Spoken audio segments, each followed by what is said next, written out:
ingkang tugasan ingkang para manungsa ingkang perintah kita supaya ngedohi dosa berkegiatan perkumpulan ini Ramadan wajah dilimpahkan syukurlah jalan kesucian Quran hadis menjadi pedoman dagalah berdirimu siapkan didengar kawanmu setiap membela agamanya Islam agamanya Tuhan dan negerimu ayo para kanca enggal padha aku kaya kanggo belani agama Islam ingkang kangge luwih mulya akhirat kejaba saking agama berkegiatan perkumpulan ini Ramadan wajah dilimpahkan syukurlah dalam kesucian Quran hadis menjadi pedoman dagalah berdirimu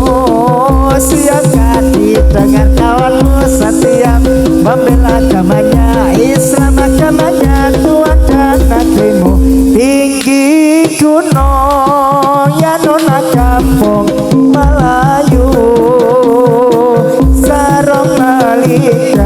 sarang melingkar di pinggir kali oh di atas kayu sarang terlihat terlalu tinggi mendong ya nona manjai sarong bananya ikan jarongnya butuh ngati yen butuh sapa sing ganti ngawaruwono pemuda Jawi nama Islami agami Islam ya nona sudah terang asal jauh dari pangeran ayo bro kanca ngawaruwono rukune Islam yo iku 5 sahadat rukun kang siji bisa sira karawan ngaji kabeh pindho lakoni salat kabeh talune bayar zakat pengepat poso ana ing wulan Ramadan ping 5 ngaji kaping 5 ngaji lamun puasa ini negeri namanya Jawi kalau agami nama Islami agama Islam sudahlah terang atas jauh dari pangeran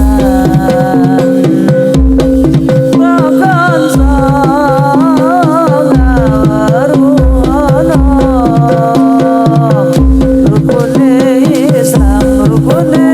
Islam yaiku 5 sahadat rukun kang siji bisa sira karawan ngaji kaping pindhone nglakoni salat kaping talune bayar zakat pengapat poso ana ing bulan Ramadan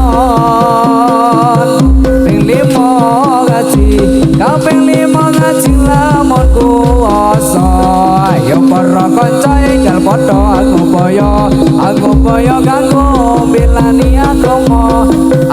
Islam kang kanthi luwih mulya akhirate kejaba saking agama pila ingkang kita ing padha angupaya yen ora kersa uga kena coba-cobane manungsa ya iku bakal tumiba nanging kita ora ngertine bakal tumeka para kanca ingkang padha angupaya kanggo mbelani agama Islam ingkang kanthi luwih mulya saking napa kejaba saking agama. Nyuwun pangapunten yalo sekedhap bilih ingkang calon kunci menika insyaallah Supra. Kapri mundhut wonten ing mriki mbok menawi kagunganipun Mas Rangga. Sepeda malih mbok menawi kagungan Mas Rangga kunci Supra. Mekaten saged mendhet wonten ing siaran mriki. Matur nuwun.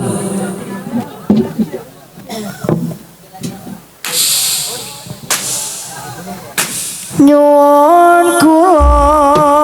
ing awak kang sifat rahmat baca kula mugi Allah paring iman salabare sakarat terus mati nuli padam ning kuburan takoni aranipun kang takon mungkar lan nakir lamun wong oleh imane kal zikir lamun wong bisa jawab kang sampurna monggo nuli amal bagus iku teko baguse ngungkuli para piyai kuburane dina-dina keputi kuburane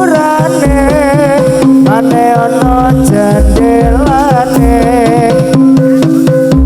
bisa padang kasorotan suwargane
sira kelawan ngaji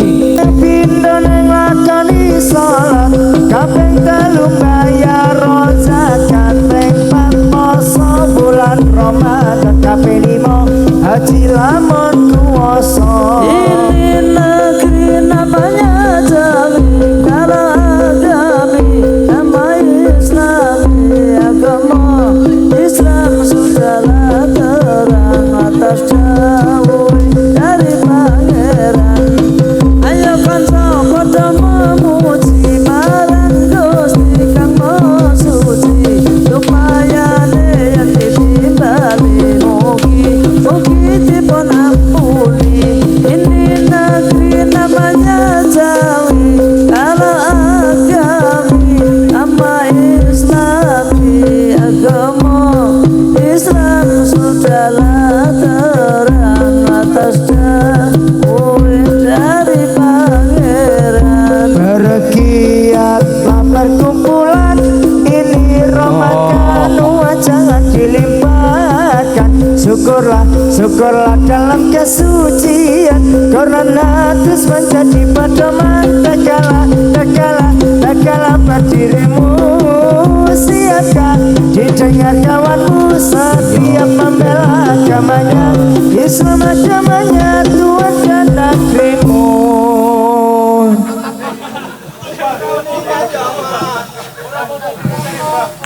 Suwe mas ora jamu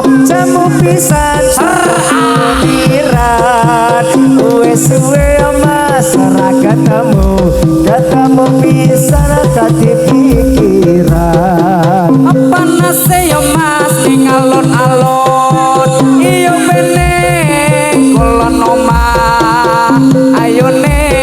ora kampiyon ngobrange wong omah gunung digawe sawah kekepiye oleh banyoni turung yondo digawe susah jor kepiye oleh lakoni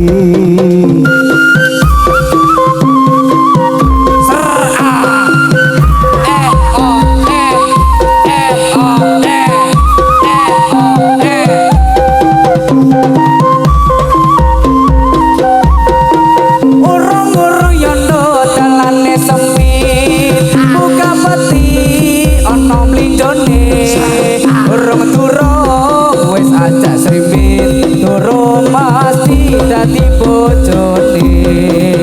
eloke Pak Tirto Nadi nganggo blangkon diwalekake eloke bocah saiki bayar tuku dibalekake Purworejo iku kutane kutawinangon ketarane pengen mulya padha nyambut gawe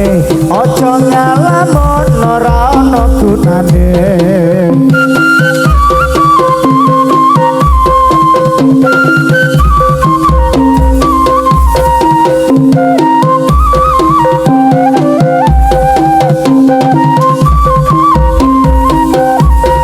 siji loro telu papat limon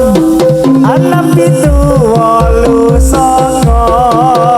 atiku lagi nandang proto sapa bisa andolekake tombo noni yo mas anak alondo aku nening jemuah wake wingi aku wis kondo aku anake wong ratuhe omahe raya omah gendeng tas soperane kadang ngayel koning jalo ijab apot enteng tak lakonane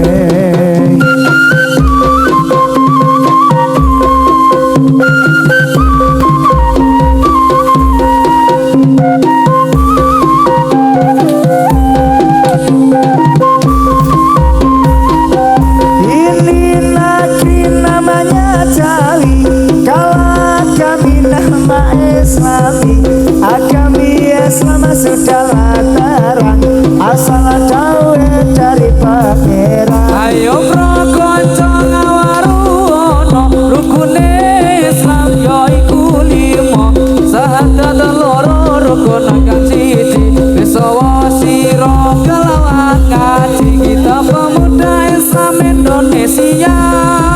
ingatlah kepada kewajiban kita mari bekerja bersama-sama menjunjung ikawa Islam yang termulia dengan sungguh kami mencari ilmunya upaya kita bisa umur derajatnya di dalam dunia dan akhiratnya moga-moga bisa masuk surga bagian lapan kumpulan ini komandanku jangan dilebarkan syukurlah dalam kesucian Quran hadis menjadi pedoman tegaplah